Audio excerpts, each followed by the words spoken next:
Kaya ko 'to, malalagpasan ko ito, matatapos din ito, okey lang ako. Yan yung mga salitang sinasabi ko sa tuwing pagod na ako, pagod sa araw-araw na ikot ng buhay na tila di alam kung paano makakawala sa realidad ng mundo. Okey lang ako.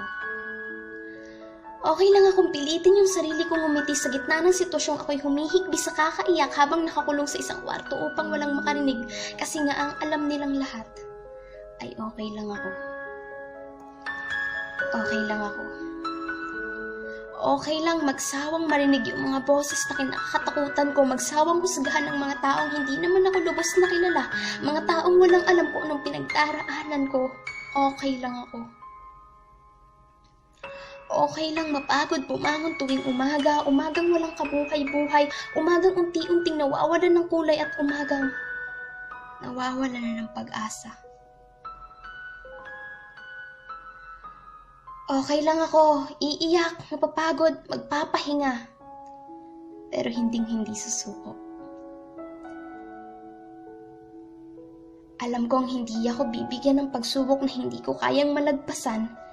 Alam kong hindi ako ilalagay ng Diyos sa ganitong sitwasyon kung hindi ko kayang malusutan, kasi lahat ng bagay sa mundo may dahilan. Kaya kung napapagod ka na, isipin mo lang na hindi lang ikaw ang nahihirapan. Araw-araw maraming taong nagsasakripisyo para mabuhay, mga taong walang masilungan, mga pulubing walang laman ng tiyan habang naglilimos at natutulog lamang sa madumit mabahong kalsada, at mga taong tinitiis ang lahat makaraos lang sa kahirapan. Hindi ka nag-iisa. Lahat ng bagay sa mundo ay pansamantala lang.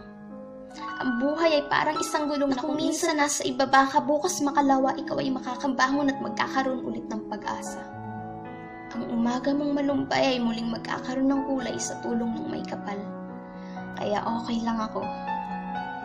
Kasi alam kong malakas at kaya kong mabuhay. Kaya ko 'to, malalagpasan ko ito, matatapos din ito, okey lang ako.